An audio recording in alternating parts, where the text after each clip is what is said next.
I have a Master of Science in Finance and Decision Sciences, which is a fancy way of saying the application of statistics and math to financial problems.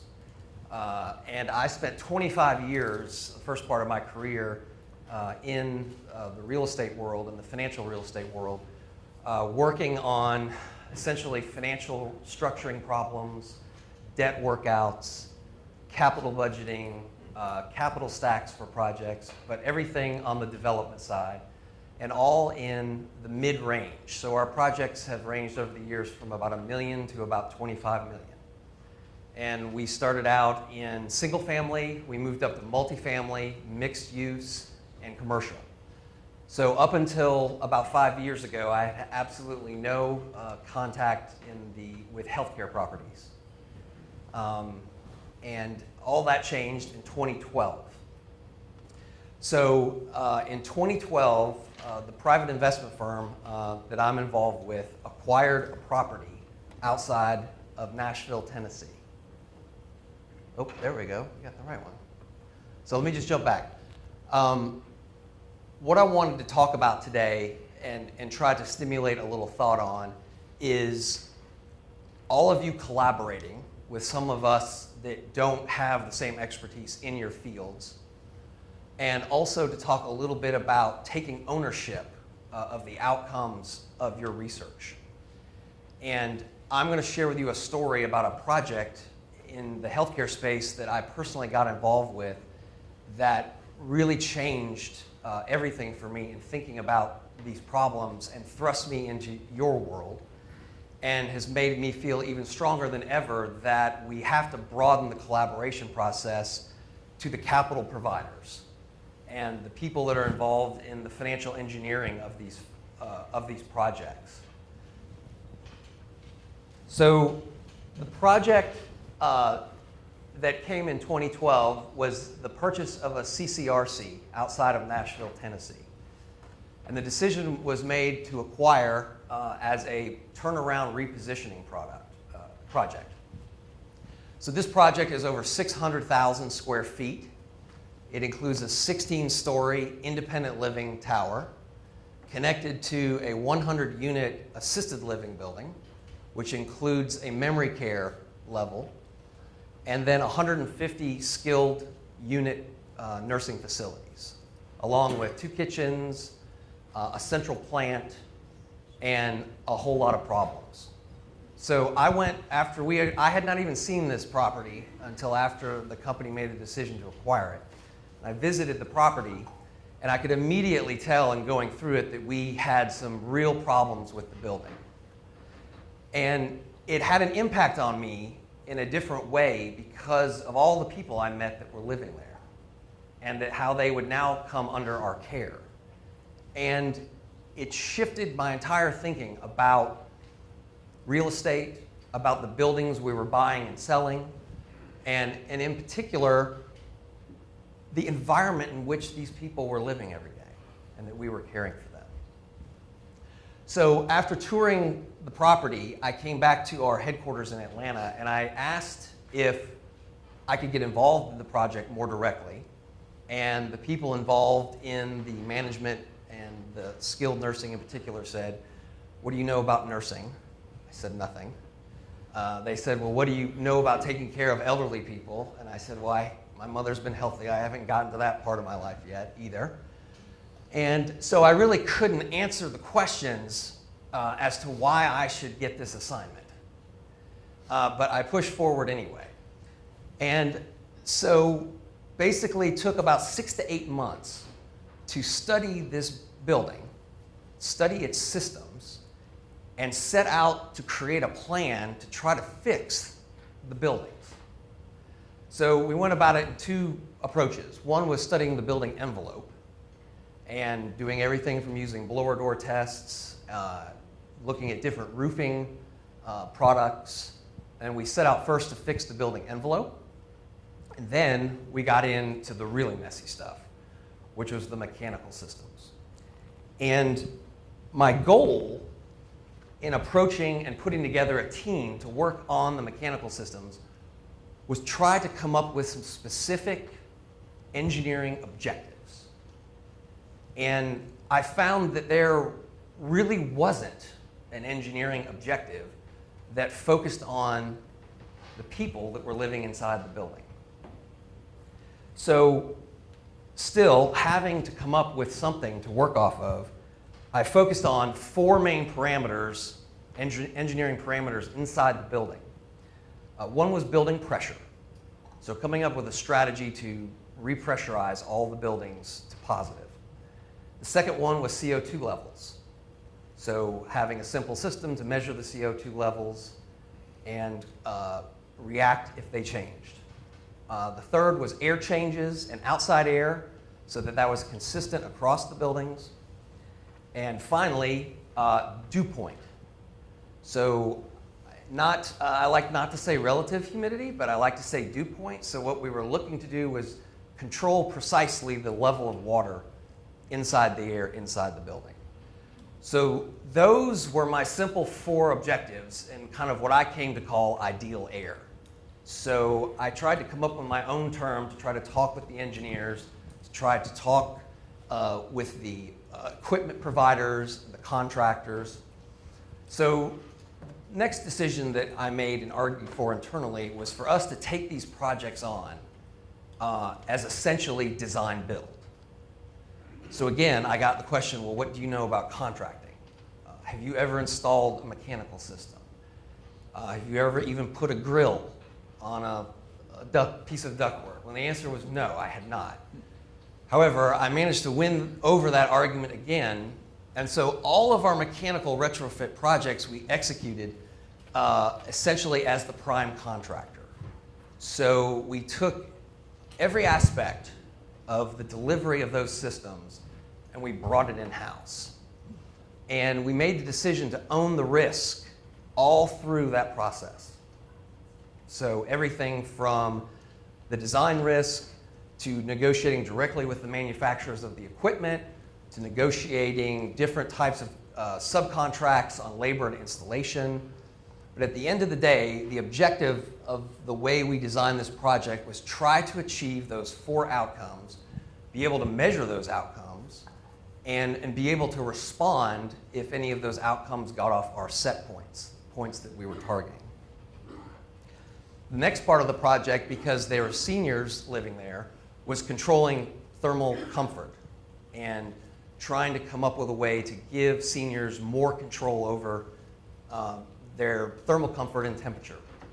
So when we started analyzing the energy aspects of how we would design these systems, the energy aspect, because we're in Nashville, Tennessee, drove us to think about managing the latent loads and the sensible loads with separate technologies. And so that drove us to the idea that we could use less energy using a solid desiccant system to control the moisture precisely, and then we would use a very basic, true and tested hydronic system to handle the sensible loads.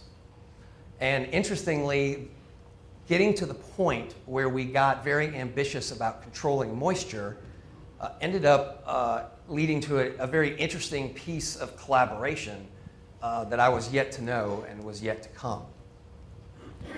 So for over 5 years, we have worked through these buildings trying to correct those basic items. And with what I've learned, and especially the things I hear today, it really gets me passionate about and asking the question of how are we going to deploy all of this knowledge and technology that is coming out of the amazing people in this room and other people across the world that are working on these problems. How are we going to get the building owners and the financiers to step up and join in the risk-taking to put these systems in place? So that's where I came back and started thinking about the financial engineering aspect of this and what might be some creative ways that we could go about solving that problem. The other kind of conclusion from coming out of this was that I don't believe that the building owners in the configuration that we have today economically are going to be equipped and have the skill sets to deploy these kinds of technologies into their buildings. And we may even have a bigger problem, that to the extent that ideal air is defined better and better and better by the evolution of the research that you're doing, I think there's a whole class of buildings that retrofitting them may almost be economically impossible. So what are we going to do with those buildings? How are the buildings going to be able to evolve, because most of our buildings have already been built?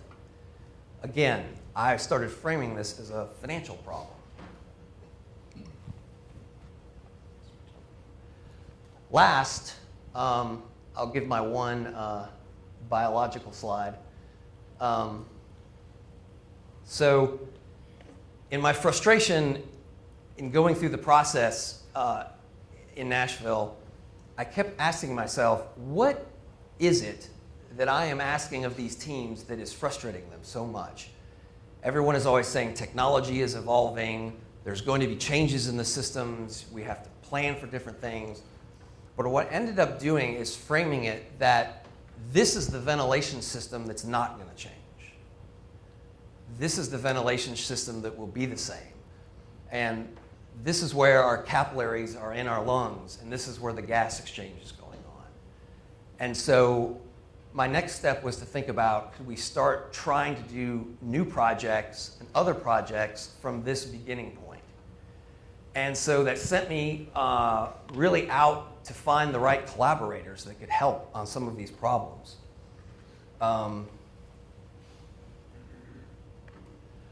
So these are the challenges that I reframed as opportunities coming out of that project. Let's figure out how we could actually have a scientific definition of what I kept referring to as ideal air. And could we make it a standard that actually involved, almost like an open source code, that as new research was determined, those standards could be added to it, and that it would all hopefully come on and take an evolutionary process. The next thing is having to have the technology to measure that standard and also receive variable inputs from the building. Next, the systems we were designing needed to be able to have enough control so that you could take action when the standard was breached, or that a variable input demanded. And I want to add another piece that we learned, that the systems must be designed robust, meaning they've got to have capacities beyond the basic design parameters, so that as the ideal air standard evolves and grows, we don't continually have this retrofitting problem, that we can add we can add technologies and advance the hardware as well as the standard. And then finally, we really feel that this has got to be a digital ecosystem where all the stakeholders will be connected, and not just building controls. Because I've had a really difficult time in the building controls getting them to be in some format that everybody can use and get the information that they want. So with these challenges kind of reframed as opportunities, I decided to say, well, why don't we set up some projects? And why don't we actually treat them like startups and just start over with collaboration? So I enrolled myself at the Georgia Tech Advanced Technology Development Center, and I basically took these 4 projects with me to start working on. Project Ideal Air is the gas we breathe, and it is the evolution of that standard.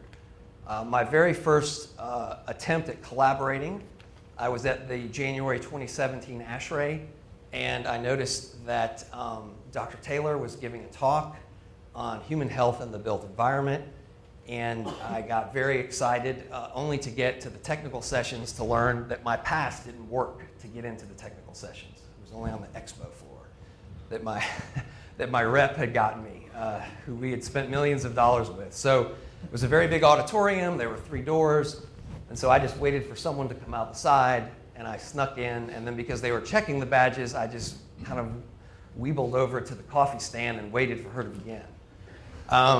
So I got to see Dr. Taylor's presentation, and that was January of 17, and I was absolutely struck at how on point with just our thinking had been and how the science applied.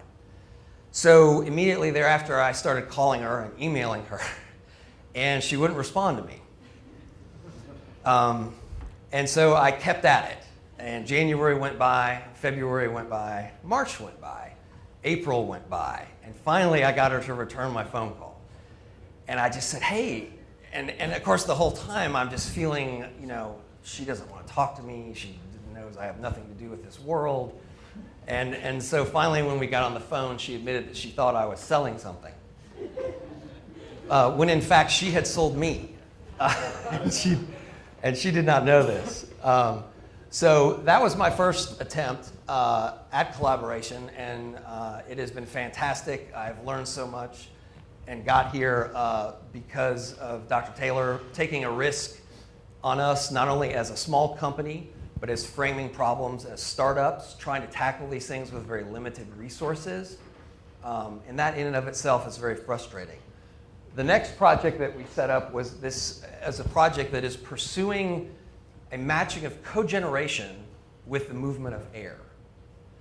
And I worked for over a year to try to find an HVAC manufacturer that would spend some R&D with us to try to come up with a concept where instead of having multiple fans in a building, we could have one source, but also be using heat recovery and electricity generation with one fuel input.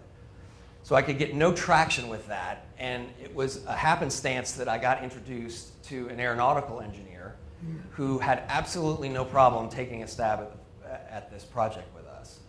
So we are about to start a process of design on this concept with a fairly large defense contractor and their research group.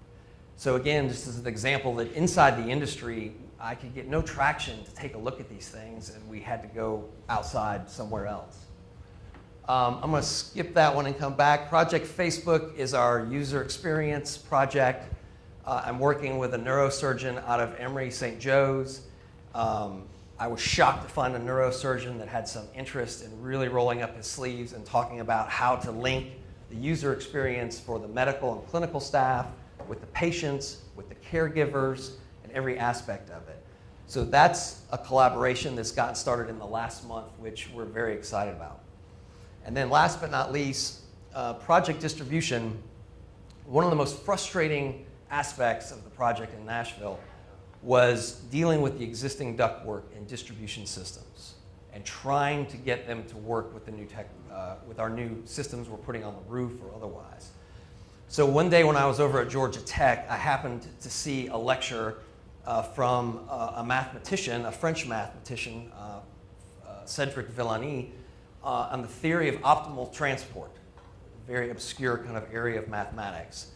So I happened over to the math department, and it turned out that there was a young mathematician at Georgia Tech working on a very interesting problem in this field, and I emailed him, and he emailed me right back, Stephanie, within a week.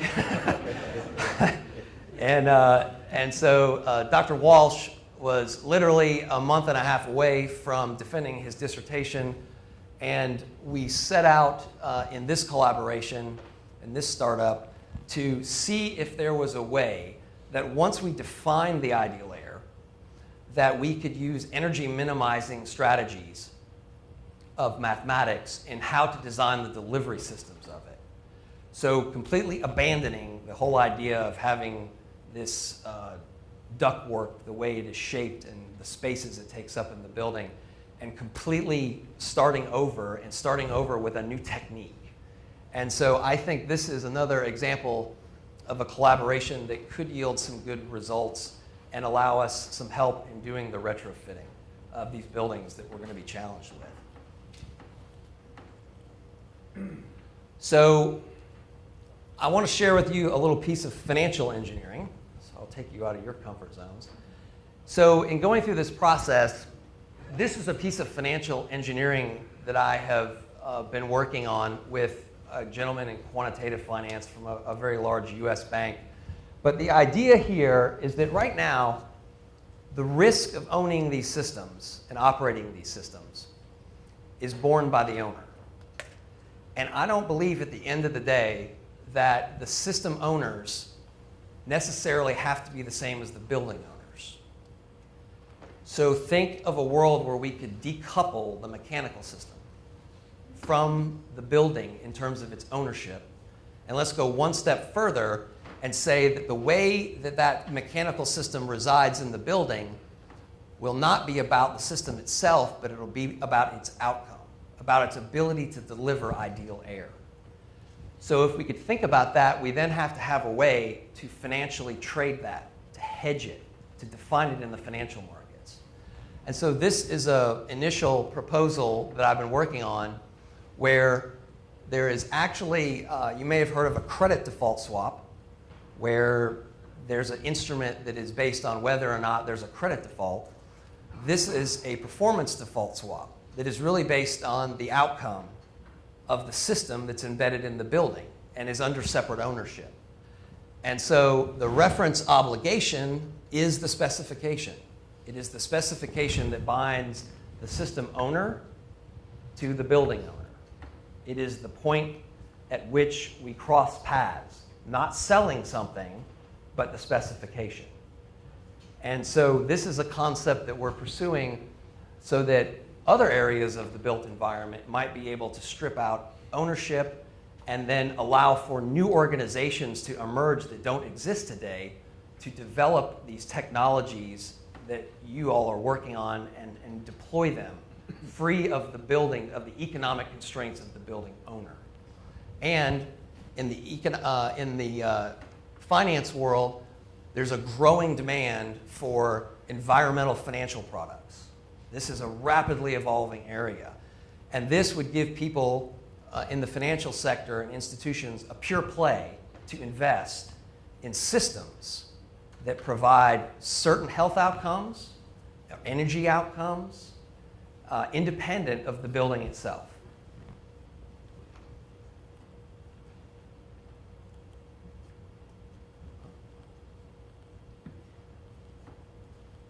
Well, we missed a slide or two, but I'll just finish.